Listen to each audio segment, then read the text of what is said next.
여러분 안녕하십니까? 바오로 사도께서 갈라디아인들에게 보낸 서한에 관한 설명을 계속 이어가겠습니다. 이런 설명은 새로운 것은 아닙니다. 혹은 저의 설명도 아닙니다. 이것은 지금 우리가 공부하고 있는 이것은 바오로 성인께서 하신 말씀으로서 아주 갈라디아인들 사이에서 일어난 아주 심각한 다툼에 대한 것입니다. 또한 성경 안에 들어온 하느님의 말씀입니다. 그래서 이것은 누군가가 발명한 것이 아니라 당시에 일어났던 사건으로서 이런 일은 다시 재발할 수 있는 것입니다. 실제로 우리는 역사 속에서 바로 이러한 일들이 반복되었던 것을 보았습니다. 그렇기 때문에 지금 여러분들에게 드리는 이 말씀은 갈라디아인들에게 보낸 서한에서 반복한 하느님의 말씀을 설명하고 가르치는 시간입니다. 다른 것이 아닙니다. 우리는 항상 이 말씀 앞에 있습니다. 지난번 가르침에서 우리는 바오로 사도께서 갈라디아의 초대 그리스도인들에게 복음을 받아들인 이후 그들이 자칫 잘못하면, 즉 복음을 받아들이고 나서 자칫하면 빠지게 될 위험이 무엇인지를 말씀해주고 계십니다. 그 위험은 다름 아닌 격식주의입니다. 즉 전통주의입니다. 이러한 유혹은 사람들을 위선으로 이끌어갑니다. 이것은 지난주에 말씀을 드렸습니다. 격식주의에 빠지면서 새로운 존엄, 우리가 받은 그 고귀함, 존엄성을 부정하는 것입니다. 그리스도로부터 받은 것입니다. 방금 우리가 들은 성경 구절은 갈라디아서의 첫 부분입니다. 여러분들 시간을 내서 이 부분을 읽어보십시오. 이 부분 이전까지 바오로 성인은 자신의 사명에 관해서 말씀하십니다. 하느님의 선물을 통해서 자신의 존재가 바뀐 것을 설명해주고 있습니다.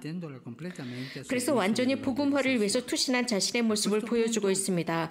그리고 나서 이 부분에서 갈라디아인들을 직접 부르면서 말씀하고 계십니다. 자신들의 실제적인 조건이 자칫 잘못하면 그 은총을 경험한 것, 은총을 체험한 것에 대해서 자칫하면 교만해질 수 있다는 위험을 말씀하십니다. 실제로 사도께서는 갈라디아인들에게 친절한 표현을 사용하지 않습니다. 친절하게 부르지 않습니다. 이미 들은 바와 같습니다. 바오로 사도가 보내신 다른 서한에서는 형제 여러분 혹은 사랑하는 여러분이라고 하지만 여기에서는 그렇게 부르지 않습니다.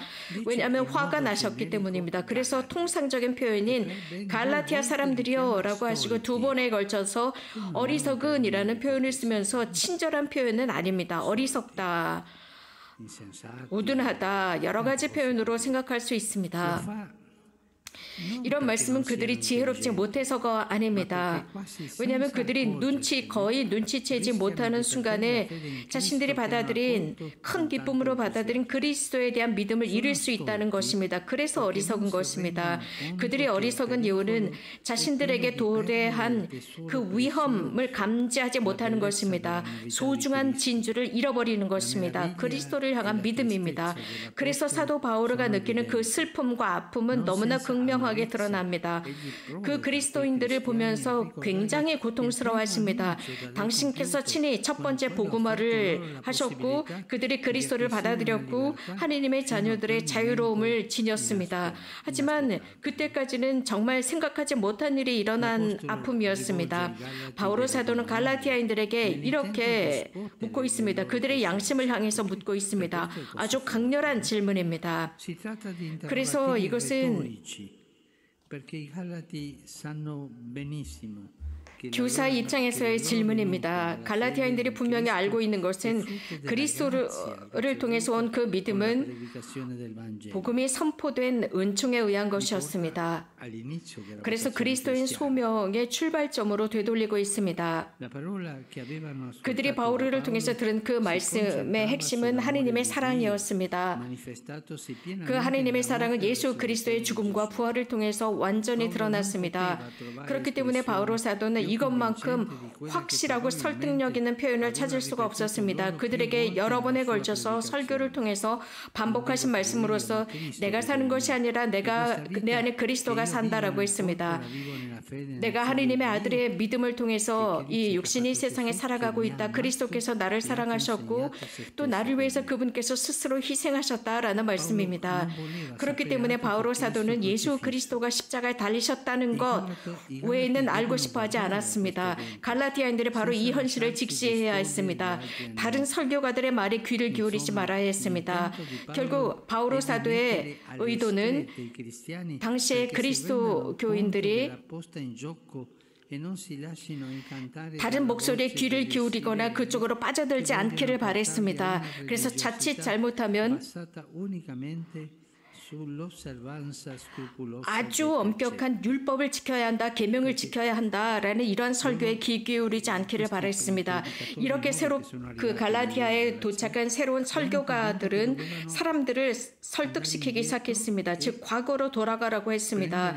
그래서 율법을 지켜야 한다고 강조했습니다. 율법이라고 하는 것, 그들이 실천했던 그 율법, 그것은 완전함으로 이끌었습니다. 이것은 그리스도께서 오시기 전에 구원을 위한 무상적으로 제공된 것이었습니다.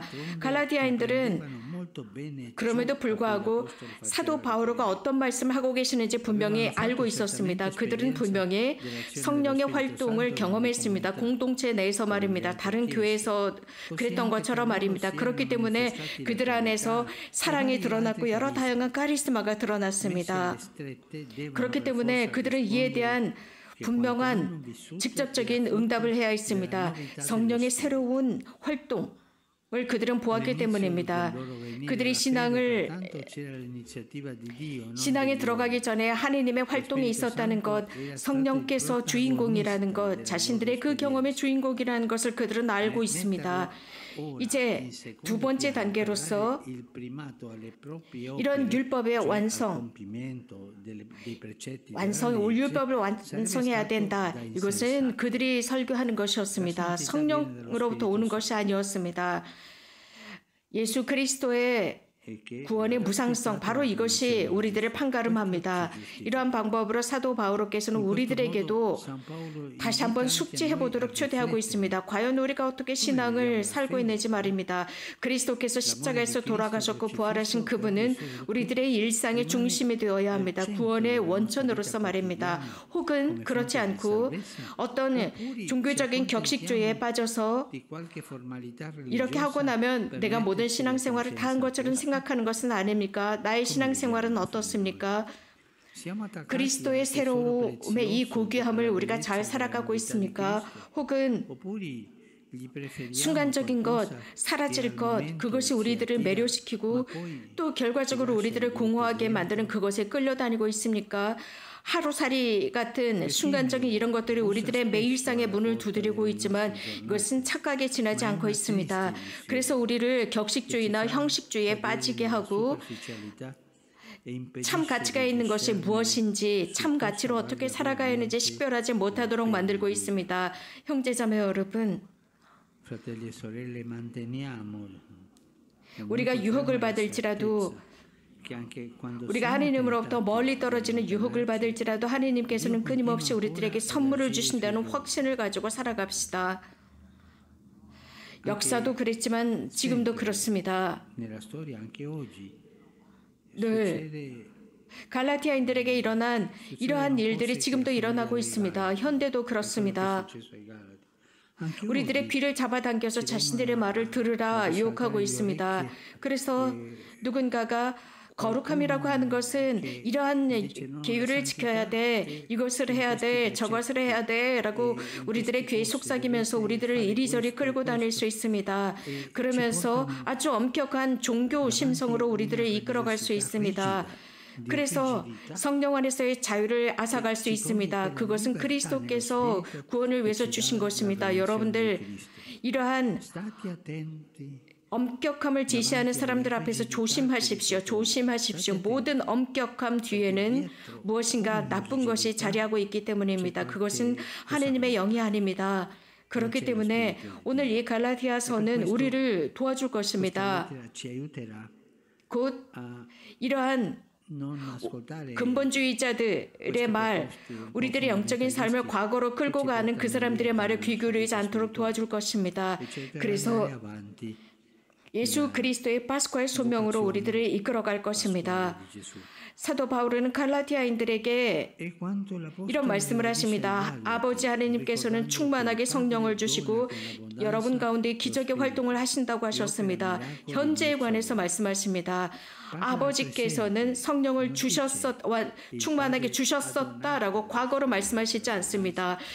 갈라디아서 3장 15절입니다. 활동하셨었다라는 과거형이 아니라 지금 활동하고 있다입니다.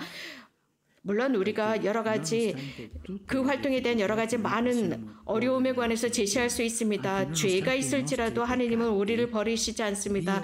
당신의 사랑과 자비로 우리들 곁에 머물러 계십니다. 하나님은 늘 우리 곁에 머물러 계십니다. 당신의 선하심으로 말입니다. 그래서 매일 옥상으로 올라가서 아들이 돌아오는지 바라보시는 바로 그 아버지의 자비심입니다. 아버지의 사랑은 우리로부터 분리되지 않습니다. 자, 항상 이런 현실 속에서 우리가 살아가고 있는지 자문해 봅시다. 그리고 근본주의자들, 우리들에게 어떤 형식적인 것 속에 인위적인 것에 살아가도록 하는 사람들의 말에 귀를 기울이지 말도록 합시다. 그리스도의 믿음으로 살아갑시다. 그리스도의 지혜로 살아갑시다. 인위적인 것에 끌려가지 맙시다. 고맙습니다.